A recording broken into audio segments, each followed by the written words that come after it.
ಮೋದಿಯವರು ಮತ್ತು ನಮ್ಮ ವಾಜಪೇಯಿ ಅವರು ಬಂದ ಮೇಲೆ ನಿಧಾನಕ್ಕೆ ಸ್ವದೇಶಿ ಮೂವ್ಮೆಂಟ್ ಆಗಿರ್ಬೋದು, ಅಭಿವೃದ್ಧಿ ಜಪ ಮಾಡೋದ್ರಿಂದಾಗಿ ಹಾಗಂತೆ ರಾಮ ಮಂದಿರ ಕಟ್ಟಿಸೋದಾಗಲಿ 370 ಬಿಡಲಿಲ್ಲ, ಅವೆರಡು ಮಾಡಿ ಮುಗಿಸಿದ್ರು.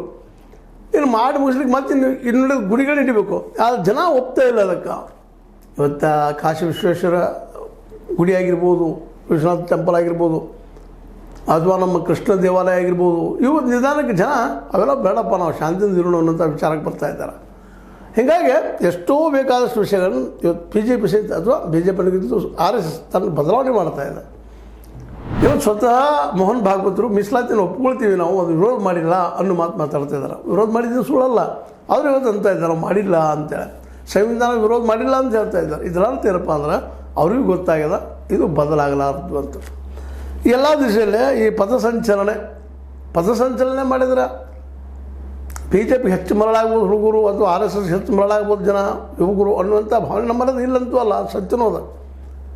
ಅದಕ್ಕೆ ಅದು ಬೇಡ ಅನ್ನೋ ದೃಷ್ಟಿಗಳು ಅದಕ್ಕೆ ವಿರೋಧವಾಗಿ ಈ ಭೀಮ್ ಆರ್ಮಿ ಮತ್ತು ನಮ್ಮ ಇನ್ನೊಂದು ಏನಪ್ಪ ಅಂದ್ರೆ ಪ್ಯಾಂಥರ್ಸ್ ಸಂಘಟನೆಗಳು ಪ್ರಯತ್ನ ಮಾಡ್ತಾಯಿದ್ದೆ. ಅವರು ಸಂಘಟನೆ ಮಾಡಿ ನಾವು ಪಥಸಂಚಲನೆ ಮಾಡ್ತೀವಿ ಆವತ್ತೇನಂತೆ,